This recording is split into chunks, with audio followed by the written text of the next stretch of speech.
Greetings, Taurus. Welcome to your Divinely Guided Rune reading here for the week. We're going to do the Rune, a tarot card of clarity, and then a Rune of clarity for each position for your reading here today. And at the very end, we're going to use the Soul's Journey Oracle deck for a beautiful message of clarity and, another little bit of extra information we can take with us throughout the week. In your energetic past here, Taurus, is Reho. Reho is blessings or challenges with staying in divine flow, being present. This is indicative also of a change of house, spouse, or career where you're not wanting to be around abusive, stagnant, or discordant energies of any kind, so you're going to step away from those, which is, more in lockstep with your divine flow, following your joy, following your bliss, being divinely guided all the way. So blessings or challenges here with that in your recent past, Taurus. In the energetic, for the card for clarity for this, it's the Magician with Manas here. So the Magician with Manas here is like thinking knowing that where you stand in the world, where you stand in the play, and with everything, and being able to like magically know things, right, and manifest things and travel. So this is very much a part of the Fool's journey that you're on, where you've learned a great deal. You have a good amount of experience with that very first step of this, but the Fool is card 0, Magician's only card number 1. So this is still very much like thinking a lot of everything. So just definitely wanting to stay in place, or not even stay in place, but make sure your steps for clarity are grounded, that you're able to manifest just not willy-nilly, but with guided action, right? Divine flow in your divinely guided self-sourced blueprint, like your divinely guided path kind of thing, right? In your Rune of clarity for this is Anzus. Anzus is divine downloads, prophetic dream work, your spiritual gifts, right? Your how you're communicating with divine source, with yourself, with others, balanced or unbalanced aspects of communication. Maybe this was like an aha moment or a deja vu or prophetic dream that kind of led you to this position.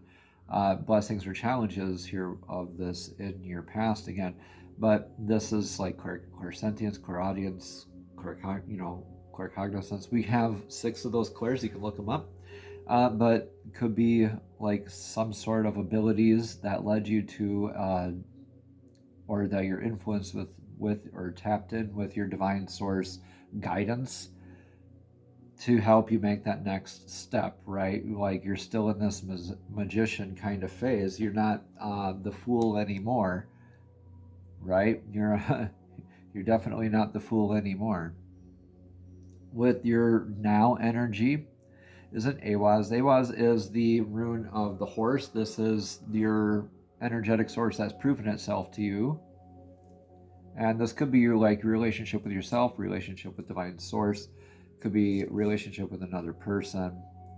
This is pilgrimage kind of energy, inner and outer pilgrimage, where it's like a spiritual recharge, like grounded inner reflection, using your inner intuition to kind of lead each other in a co-ownership kind of way, co-authorship kind of way, and not a coercion kind of way, right? Not so being able to lead and be led in that reciprocity. So that's in your now energy. So with this is the Queen of Pentacles. So this is a powerful, very divine feminine. It kind of rings out here a lot with this too, because we have reflections of our inner femininity kind of coming out, our intuition, right? I'm being divinely guided to say that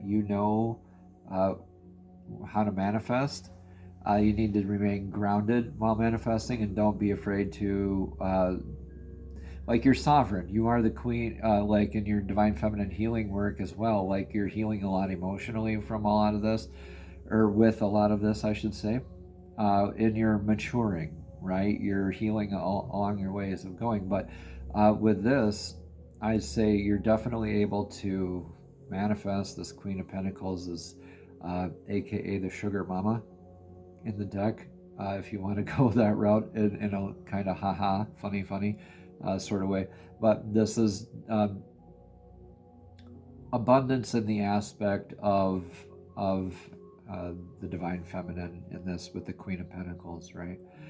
Emotional healing, the inner spiritual like recharge, right? That's all tied in.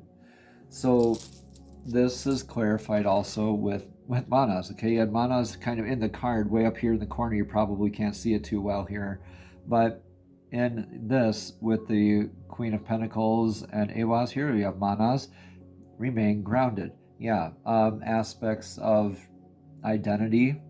This isn't necessarily adopting new ones or rejecting new ones or old ones perchance, but this is the aspect of an advice kind of being grounded, looking for that clarity where you stand in your place in your world, where you stand in your tribe and your collective. Okay, this is all just the now energy, so let's get into the energetic near future. And that's going to be Dagas here.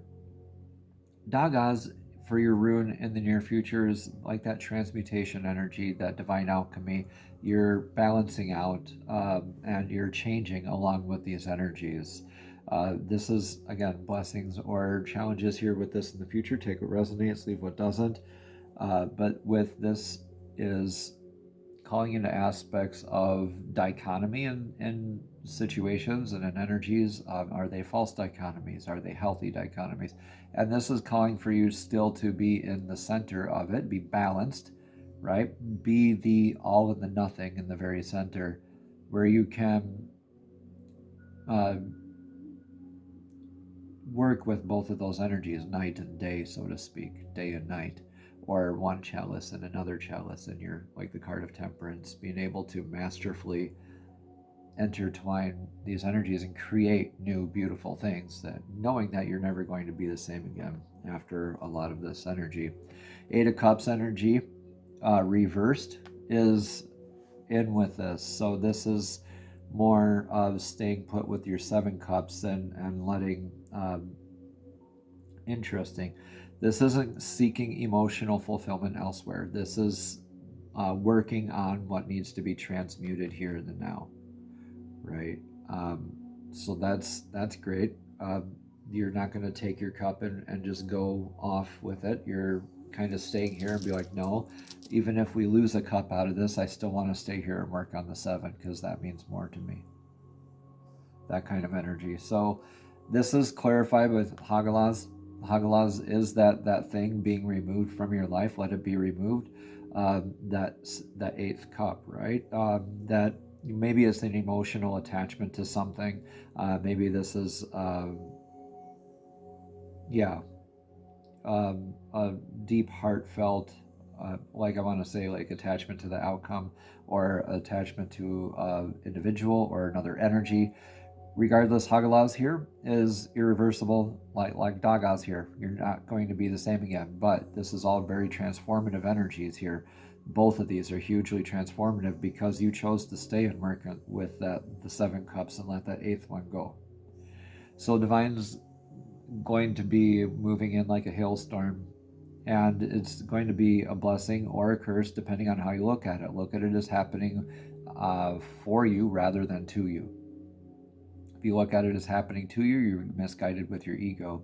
If you look at it happening for you, you are already being present in the now, and you're making the best out of that situation, right? Out of the dichotomy of it all, and you're being masterful and balanced in the middle, right? Just let that storm happen. We all have hundreds and thousands of these in our lives, and a lot of them we don't even really notice. It's when we look at them as happening to us that we're really feeding it too much energy. We just need to let divine do its work. Natural disasters like hailstorms are unintended eventualities. It's not an if, it's a when. They're not necessarily things we want to happen, but things that are necessary for our divinely guided path, right? So this is beautiful for you, and your influence of the now is how are you lighting the path? How are you manifesting? How are you charging your way forward? This is Kanos, the torch. Are you leading by example? Yeah. Are you practicing what you preach? Are you taking your own medicine? That kind of energy. How are you manifesting? Right? Are you trailblazing in good directions, or is it misguided? Right? That's the influence of now with this Queen of Pentacles. So this is helping you to trust your intuition and heal your intuition a bit more. Eight of Pentacles reversed clarifies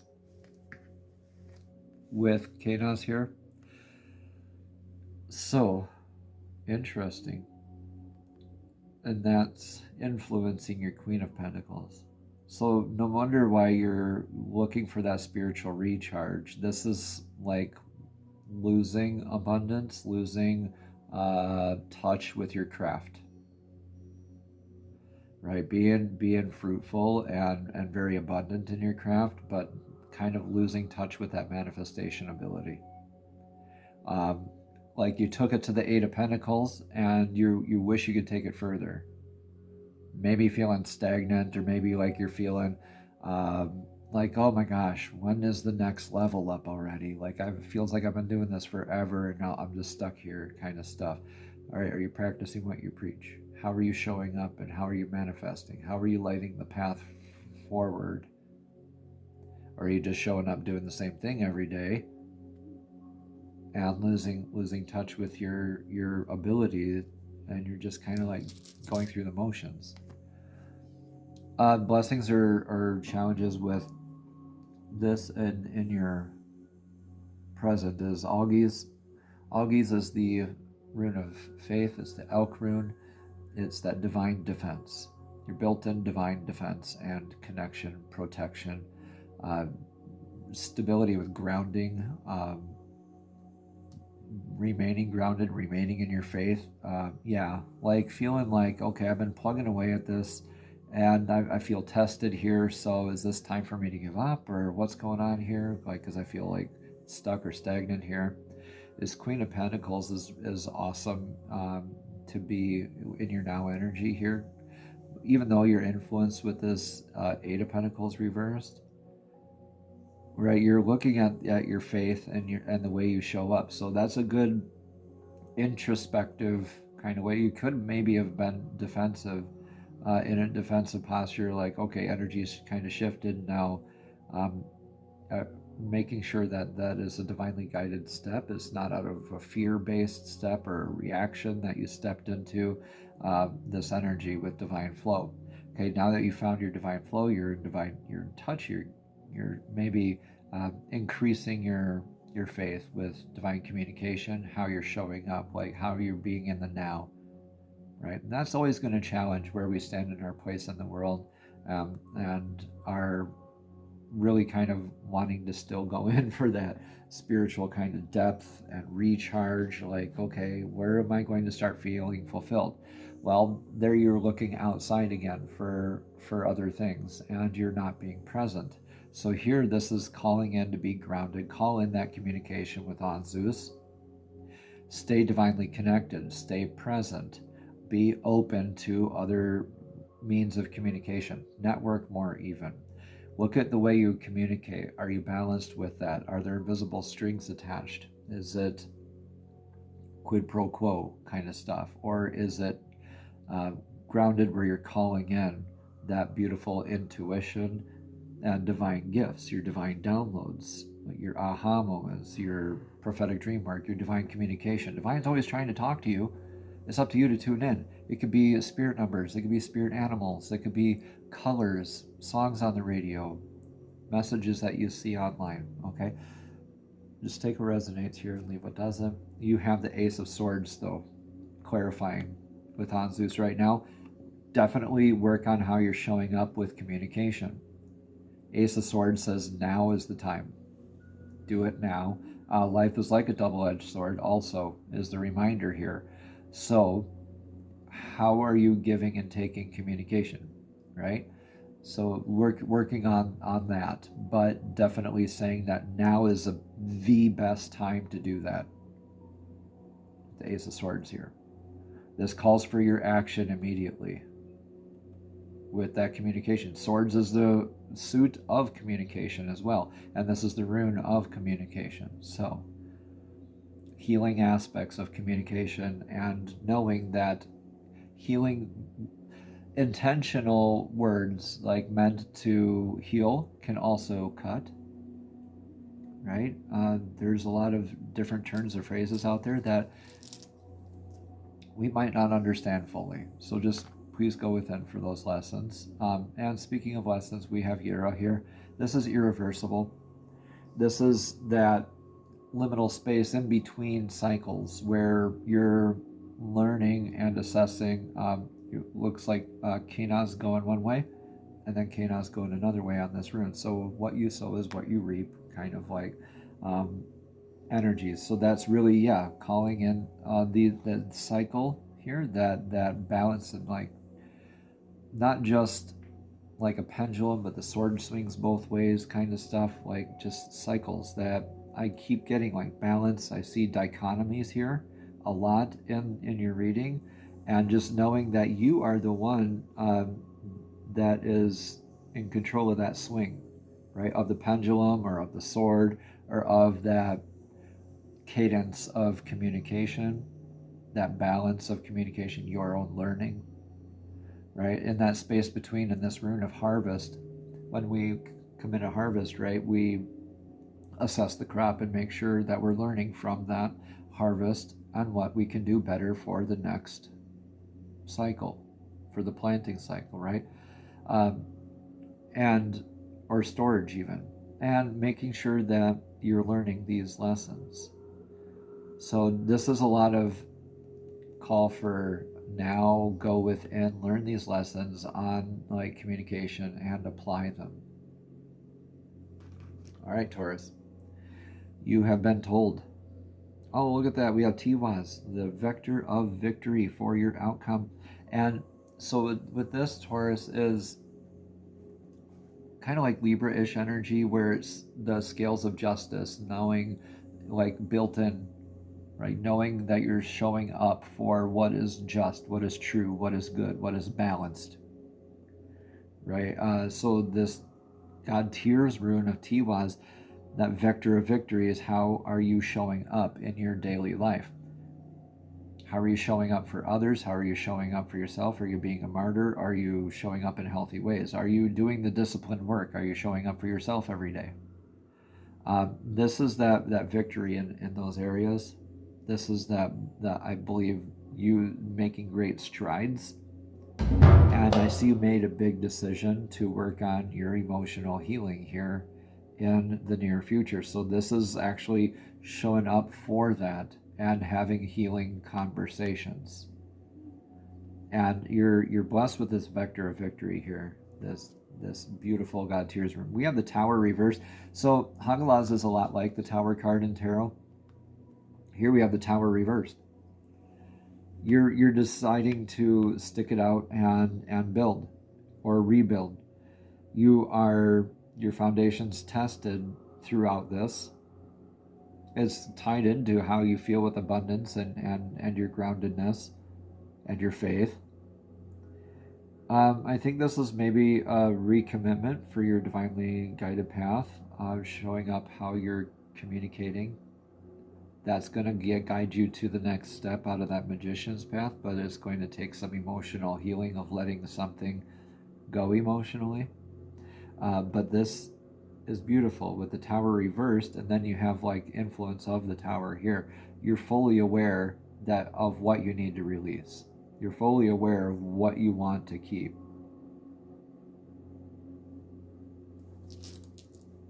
And you know what to do.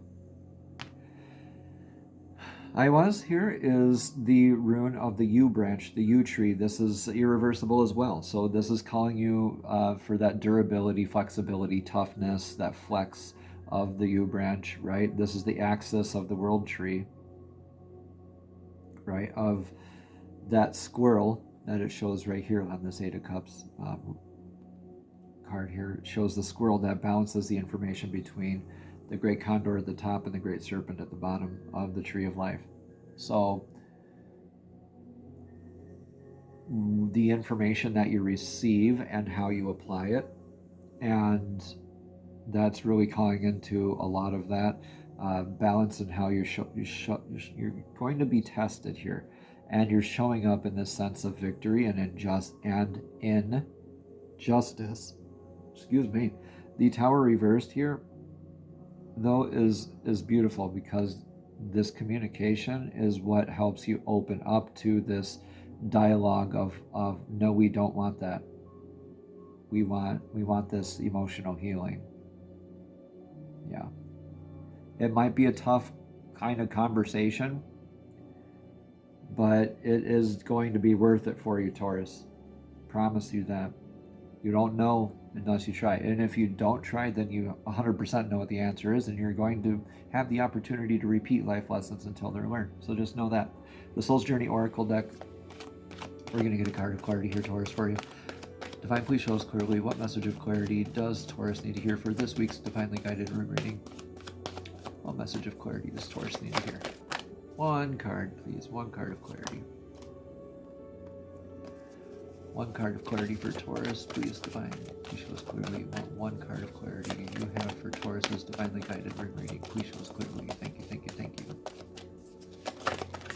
Thank you, thank you, thank you. Surrender says, I release the need to control. Yeah.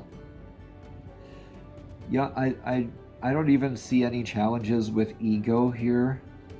It's just how you respond rather than how you react, and really checking in with yourself. And I see you doing that in healthier ways. Yeah. Needing that spiritual healing is a good indicator. So let's look at surrender and read more about that card. If I can find the page, that would be awesome. Okay, surrender, again at the bottom, says, I can release my need to control. You need to understand the distinction between power and control. You have the power of inner control, but very little external control over people or situations. The majority of your external control is through the power of influence. You can lead by example. Every soul has its own unique path, and it's not your job to dictate it. Giving advice or direction in a compassionate manner is the way to go. Your soul too has a path, and you possess the power to control it, but you first must surrender the illusion that you have control over another. Remember that this is a process, and from time to time your ego will rise up and demand that things be the way they should be. Envision a hot air balloon being loaded up with all of the things that you think you need to control, and then let them ride away in that balloon. You'll be surprised to find that when you release the energy of control and accept the energy of surrender, that doors will open that you never expected, because you have now given the universe space into which that can be materialized, what is needed for your highest soul growth. Namaste. Have a blessed and abundant week.